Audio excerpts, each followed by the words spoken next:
এই গোটেই ঘটনাক্ৰমটো এতিয়া ৰাজনীতি কৰিব বিচাৰিছে একাংশ ন্যস্ত স্বাৰ্থ জড়িত ৰাজনৈতিক মহলে, যিসমূহ চেনেলে এই ৰাজকমল বোলা যিগৰাকী অধিবক্তা আছে, এই অধিবক্তাগৰাকীক কেৱল কংগ্ৰেছ দলৰ সৈতে সম্পৰ্ক থকা এগৰাকী অধিবক্তা বুলি যি প্ৰচাৰ চলাইছে, এইটো এটা সম্পূৰ্ণ ভুৱা প্ৰচাৰ। অৱশেষত আমি আশংকা কৰা ধৰণেই জুবিন গাৰ্গৰ মৃত্যুৰ ঘটনাটোৰ তদন্ত অথবা বিচাৰ প্ৰক্ৰিয়াক লৈ এতিয়া ৰাজনীতি আৰম্ভ হোৱা যেন অনুমান হৈছে। কাৰণ একাংশ মিডিয়া পৰ্টেল অথবা চেনেলে এই যিটো ঘটনা জুবিন গাৰ্গৰ মৃত্যু অথবা হত্যা, এই ঘটনাটোৰ সৈতে নাম সাঙুৰ হোৱা শ্যাম কানু মহন্তৰ যিটো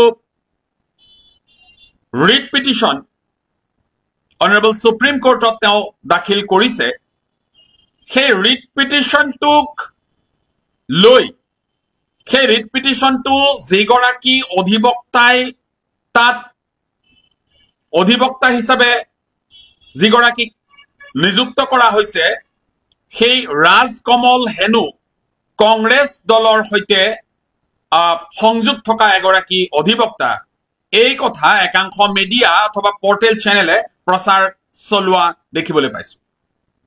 বিষয়টোত ৰাজনৈতিক ৰহণ সানিবলৈ প্ৰচেষ্টা কৰা হৈছে, বোকা ছটিওৱাৰ এটা ৰাজনীতি আৰম্ভ হোৱা যেন অনুমান হৈছে।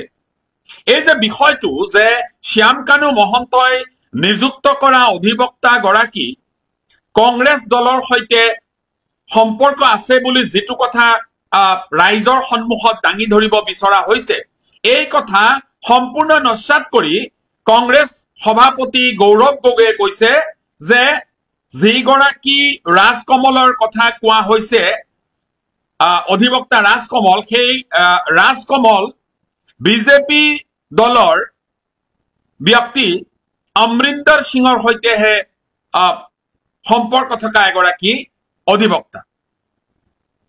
এই যে বিষয়টো উত্থাপন কৰা হৈছে, এইটো এটা পৰিকল্পিতভাৱে উত্থাপন কৰা বিষয়। জনসাধাৰণৰ দৃষ্টি ৰাজনৈতিকভাৱে নিবৰ বাবে এটা পৰিকল্পিত আৰু পদ্ধতিগত প্ৰক্ৰিয়াৰ মাজেৰে অতি সন্তৰ্পণে এই গোটেই ঘটনাক্ৰম আগুৱাই নিয়া হৈছে, যাৰ বাবে এটা দীঘলীয়া সময়ৰ বাবে শ্যাম কানু মহন্তক সুযোগ প্ৰদান কৰি 172 পৃষ্ঠাৰ এটা লেখ আবেদন ক্ৰিমিনেল ৰিট পিটিশ্যন ফাইল কৰাৰ যিটো সুযোগ, সেই সুযোগকণ দিয়া হ'ল। তাৰ পিছত পৰিকল্পিতভাৱে সেই অধিবক্তাগৰাকী কংগ্ৰেছ দলৰ লগত সম্পৰ্ক থকা ব্যক্তি হিচাপে প্ৰচাৰ চলোৱা হৈছে। আচলতে যেতিয়াৰে পৰা জুবিন গাৰ্গৰ মৃত্যু অথবা জুবিন গাৰ্গৰ হত্যা সম্পৰ্কে অসমৰ ৰাইজে তাৰ সুবিচাৰ কামনা কৰি প্ৰতিবাদ আৰম্ভ কৰিছে, তেতিয়াৰে পৰা কৰবাত নহয় কৰবাত শাসনাধিষ্ঠিত দলটোৰ নিদ্ৰাহৰণ হৈছে, যাৰ বাবে তেওঁলোকে পৰিকল্পনা কৰিবলগীয়া হৈছে যে গোটেই ঘটনাক্ৰমটোক কিদৰে ৰাজনৈতিকভাৱে সম্পৃক্ত কৰি অসমৰ জনসাধাৰণক এই গোটেই ঘটনাটোত এটা ৰাজনৈতিক দৃষ্টিকোণ তেওঁলোকৰ আগলৈ দিব পাৰি, সেইটোত তেওঁলোক ব্যস্ত হৈ পৰা যেন আমাৰ অনুমান হৈছে। কোনগৰাকী অধিবক্তাই এই গোচৰটো চলাব, তাতকৈ বেছি জৰুৰী জানিবলগীয়া কথাটো হৈছে যে 172 পৃষ্ঠাৰ এই ৰিট পিটিশ্যনখন প্ৰস্তুত কৰিবলৈ নিশ্চয়কৈ সময়ৰ প্ৰয়োজন হৈছে।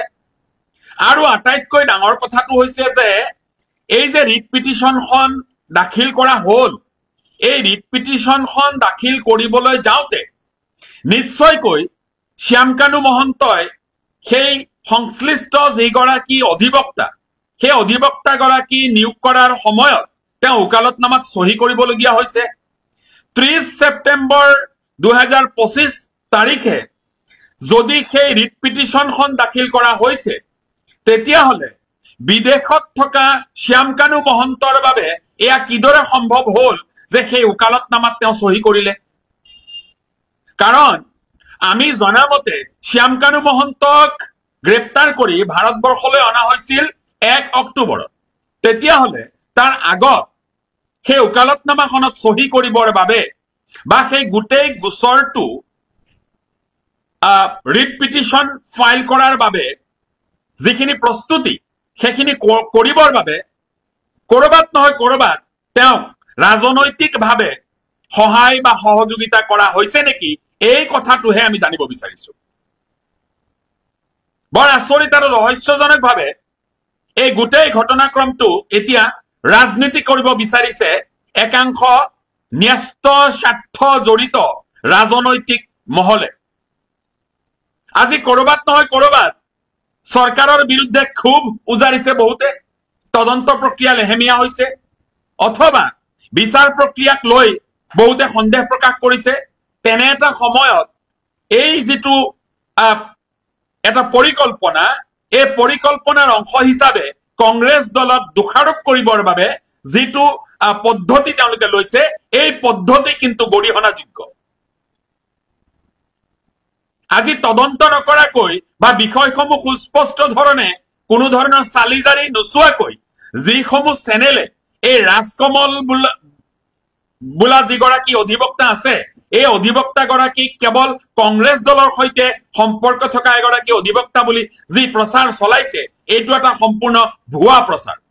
কাৰণ এই ৰাজকমল নামৰ অধিবক্তা গৰাকীৰ যদি কেৰিয়াৰ হিষ্ট্ৰী কোনোবাই চাবলৈ যায়, তেন্তে দেখিব যে এই ৰাজকমল নামৰ অধিবক্তা গৰাকী কৰবাত নহয় কৰবাত বৰ্তমানৰ বিজেপিৰ নেতা অমৰিন্দৰ সিঙৰ সৈতে তেওঁ জড়িত। এই ক্ষেত্ৰত কিয় এই চেনেলসমূহে এই অধিবক্তা গৰাকী বিজেপি দলৰ সৈতেও সম্পৃক্ত বা সম্পৰ্ক থকা এগৰাকী অধিবক্তা বুলি প্ৰচাৰ চলোৱা নাই?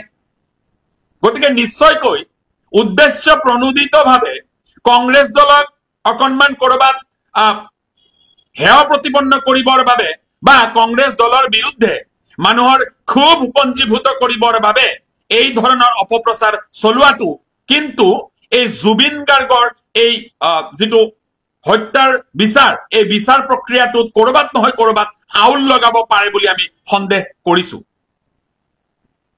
সংশ্লিষ্ট সেই টিভি চেনেল, পৰ্টেল অথবা মিডিয়াক আমি অনুৰোধ জনাম যে এনে ধৰণৰ ভেৰিফাইড নকৰাকৈ কোনো ধৰণৰ বাতৰি সম্প্ৰচাৰ কৰি অসমৰ এই যিটো এটা সেন্সিটিভ বিষয়, এই বিষয়টো ৰাজনৈতিক দৃষ্টিকোণলৈ নিবলৈ আপোনালোকে যি প্ৰচেষ্টা কৰিছে, সেই প্ৰচেষ্টা কিন্তু অসমবাসীয়ে গ্ৰহণ নকৰে। আজি আমি বিচাৰিছো জুবিন গাৰ্গৰ হত্যা, যদি সেয়া হত্যা হৈছে তেন্তে সেই হত্যাৰ বিচাৰ সুস্পষ্ট ধৰণে হ'ব লাগে, আইনৰ আওতাত হ'ব লাগে। আৰু সেইটো কৰিবলৈ যাওঁতে যদি কোনোবাই ৰাজনৈতিক মুনাফা ল'বলৈ এইটো কোন অধিবক্তা কোন দলৰ এয়া ধৰণৰ বাতৰি প্ৰচাৰ কৰি যদি বিষয়টোৰ পৰা জনসাধাৰণৰ দৃষ্টি আঁতৰাবলৈ যত্ন কৰে, তেন্তে সেই বিষয়সমূহ গৰিহণাযোগ্য হ'ব। সকলো বিষয়তে ৰাজনীতি সুমুৱাই দিয়াটো একাংশ মিডিয়াৰ এতিয়া এটা তেওঁলোকৰ হেবিট হৈ গৈছে, যে যিকোনো বিষয়তে তেওঁলোকে ৰাজনীতিৰ গোন্ধ পায়। কিয় এই মিডিয়াসমূহে এই কথা প্ৰচাৰ কৰা নাই যে 172 পৃষ্ঠাৰ এখন ৰিট পিটিশ্যন ফাইল কৰিবলৈ যথেষ্ট সময়ৰ প্ৰয়োজন হৈছে, তথ্য আহৰণ কৰিবলগীয়া হৈছে, শ্যামকানু মহন্তক নিশ্চয়কৈ সোধপোছ কৰিবলগীয়া হৈছে সেই সংশ্লিষ্ট অধিবক্তাজনে, তাৰ পিছত তেওঁ সেই ৰিট পিটিশ্যনখন প্ৰিপেয়াৰ কৰিব পাৰিছে। এই যে দীঘলীয়া সময়টো, এই সময়টো কোনে দিলে? তেওঁ পৰিকল্পিতভাৱে আইনৰ সুৰুঙাৰে যাতে শ্যামকানু মহন্তই বাচি যাব পাৰে, হাৰি যাব পাৰে, তাৰ এটা পৰিকল্পিতভাৱে সেই ব্যক্তিগৰাকীক সেই সুবিধাকণ কোনে দিলে, এই কথাটোৰ বাতৰি প্ৰচাৰ হ'ব লাগে। সেইবোৰ নকৰি এতিয়া এই গোটেই ঘটনাটো ৰাজনৈতিকভাৱে মেৰুকৰণ কৰি কোনোবাই ৰাজনৈতিক মুনাফা ল'ব বিচাৰিছে। আমি এই কথাটো ঘৃণা কৰিছো। এনে ধৰণৰ ৰাজনীতি বন্ধ হ'ব লাগে। সকলো কথাতেই কেৱল ৰাজনীতিক কৰিব বিচৰা বা সকলো কথাতেই কেৱল ৰাজনীতিৰ গোন্ধ পোৱা ব্যক্তিসকল অসমৰ শত্ৰু।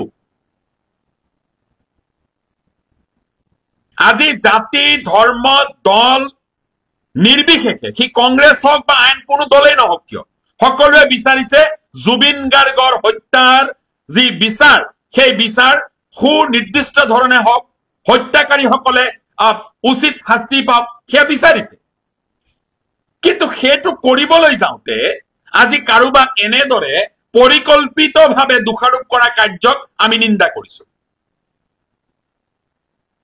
মই অসমৰ সুধী সমাজক এনেধৰণৰ পৰিকল্পিত যি বাতৰি সেই বাতৰিসমূহৰ পৰা সেই বাতৰিসমূহৰ বিশ্বাসযোগ্যতা সম্পৰ্কে যি আমি সন্দিহান হৈ আছো সেই ক্ষেত্ৰত আমি বিচাৰিছো যে প্ৰতিজন ব্যক্তিয়ে এই যে কুচক্ৰান্তবোৰ ৰচনা কৰিছে কোনোবাই ৰাজনৈতিক মুনাফা লবৰ বাবে সেই সকলৰ পৰা অকনমান সাৱধানে থকাটো উচিত কাৰণ জুবিন গাৰ্গ এতিয়া অসমৰ এটা এনেকুৱা ইস্যু হৈছে যিটো ইস্যুৰ জৰিয়তে বহুতে ইয়াৰ পৰা ৰাজনৈতিক মুনাফা লবলৈ চেষ্টা কৰিব আৰু সেই সকলৰ পৰা অসমৰ ৰাইজ সাৱধানে থকাটো উচিত